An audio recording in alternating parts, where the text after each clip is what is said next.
రాజుల 2వ గ్రంథము 25వ అధ్యాయం.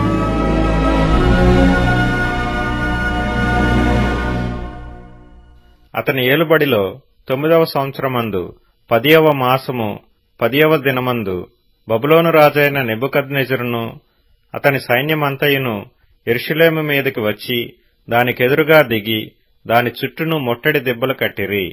ఈ ప్రకారము రాజైన సిద్కియా ఏలుబడి యందు 11వ సంవత్సరము వరకు పట్టణము ముట్టడి వేయబడి ఉండగా 4వ నెల 9వ దినమందు పట్టణములో క్షామము అఘోరమాయెను. దేశపు జనులకు ఆహారము లేకపోయెను.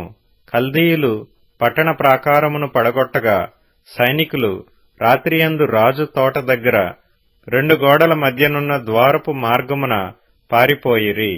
అయితే కల్దీయులు పట్టణము చుట్టూ ఉండగా రాజు మైదానమునకు పోవు మార్గమున వెళ్లిపోయెను.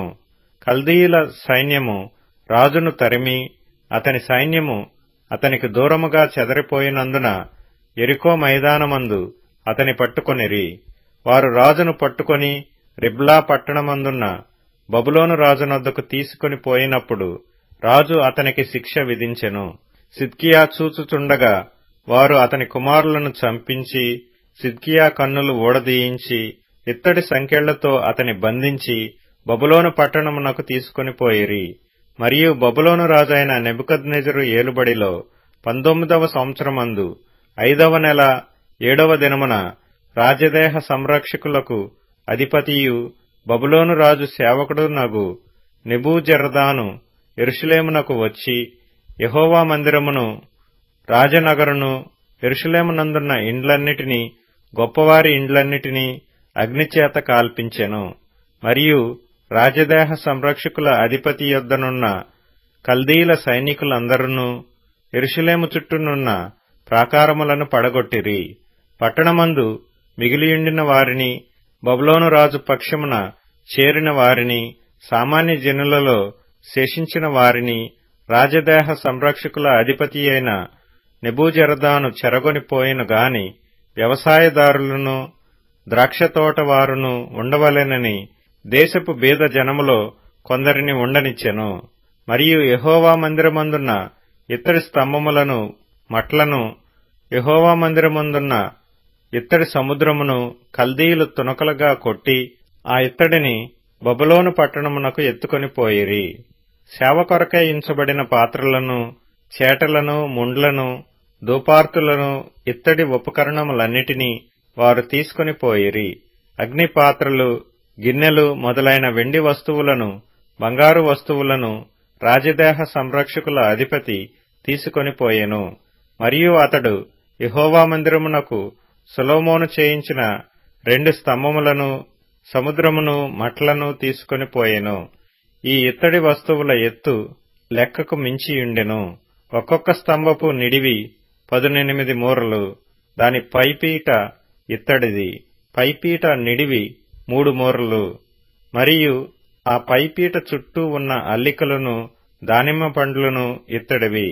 2వ స్తంభమును వీటివలే అల్లిక పని కలిగియుండెను.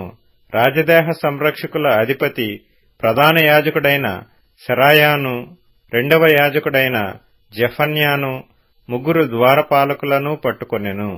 మరియు ఆయుధస్తుల మీద నియమింపబడియున్న అధిపతిని పట్టణములో నుండి తీసుకొని రాజసముఖమును కనిపెట్టుకుని ఇండు వారిలో పట్టణమందు దొరికిన 5గురిని, దేశపు జనులను, సంఖ్యచేయు వారి యొక్క అధిపతి యొక్క లేఖికుని, సామాన్య జనులలో పట్టణమందు దొరికిన 60 మందిని పట్టుకొనెను.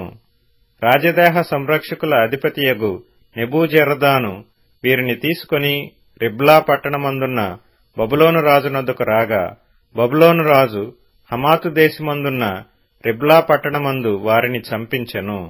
ఈ రీతిగా యూదావారు తమ దేశములో నుండి ఎత్తుకొని పోబడిరి. బబులోను రాజైన నెబుకద్నెజరు యూదాదేశమందు ఉండనిచ్చిన వారి మీద అతడు షాఫానునకు పుట్టిన అహీకాము కుమారుడైన గెదల్యాను అధిపతిగా నిర్ణయించెను. యూదావారి సైన్యాధిపతులందరూ వారి జనులందరూ బబులోను రాజు గెదల్యాను అధిపతిగా నియమించిన సంగతి విని మిస్పా పట్టణమందున్న గెదల్యా యొద్దకు నెతన్యా కుమారుడైన ఇష్మాయేలును, కారేహ కుమారుడైన యోహానానును, నెటోపాతీయుడైన తన్హుమెతు కుమారుడగు శరాయాయును, మయకాతీయుడైన యొకనికి పుట్టిన యజన్యాను కూడి రాగా, గెదల్యా వారితోనూ వారి జనులతోనూ ప్రమాణము చేసి, కల్దీయులకు మనము దాసులమైతిమని జడియవద్దు, దేశమందు కాపురముండి బబులోను రాజునకు మీరు సేవ చేసిన ఎడల మీకు మేలు కలుగునని చెప్పెను. అయితే 7వ మాసమందు రాజవంశజుడగు ఎలీషామాకు పుట్టిన నెతన్యా కుమారుడైన ఇష్మాయేలు 10 మంది మనుషులను పిలుచుకొని వచ్చి గెదల్యా మీద పడగా అతడు మరణమాయెను. మరియు మిస్పాలో అతని యొద్దనున్న యూదులను, కల్దీయులను అతడు హతము చేసెను. అప్పుడు కొద్దివారేమి గొప్పవారేమి జనులందరూ సైన్యాధిపతులను లేచి కల్దీయుల భయము చేత ఐగుప్తు దేశమునకు పారిపోయిరి. యూదారాజైన యెహోయాకీను చెరలో ఉంచబడిన 37వ సంవత్సరమందు 12వ నెల 27వ దినమున బబులోను రాజైన ఎవిల్మెరోదకు తాను ఏలనారంభించిన సంవత్సరమందు బందీగృహములో నుండి యూదారాజైన యెహోయాకీనును తెప్పించి అతనితో దయగా మాటలాడి అతని పీఠమును బబులోనులో తన యొద్దనున్న రాజుల పీఠము కంటే ఎత్తు చేసెను. కాగా అతడు తన బందీగృహ వస్త్రములను తీసివేసి వేరు వస్త్రములను ధరించుకొని తాను బ్రతికిన దినములన్నీయు రాజు సన్నిధిని భోజనము చేయుచూ వచ్చెను.